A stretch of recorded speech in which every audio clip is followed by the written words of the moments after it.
Probationary ఐపీఎస్లు కానీ probationary ఐఏఎస్లు కానీ ఆ టైంలో ఉండే ఉద్యోగాలు తాత్కాలికం.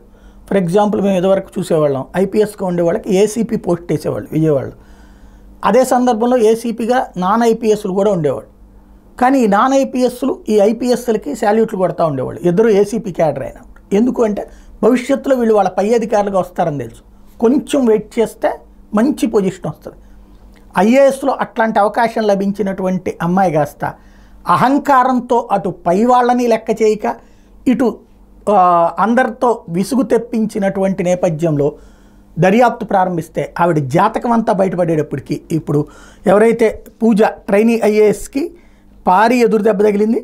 అధికార దర్పం ప్రదర్శించేందుకు ప్రయత్నించి వివాదాలకు కేంద్ర బిందువుగా మన ప్రొబేషనరీ మహిళా ఐఏఎస్ పూజా మనోరమ దిలీప్ కేట్కర్ విషయంలో యూనియన్ పబ్లిక్ సర్వీస్ కమిషన్ సీరియస్గా స్పందించింది. 2022 సివిల్ సర్వీసెస్ పరీక్షల నిబంధనల ప్రకారం భవిష్యత్ పరీక్షలు నియామకాల నుంచి మిమ్మల్ని ఎందుకు డిబార్ చేయకూడదు వివరణ ఇవ్వాలని షోకాజ్ పంపింది.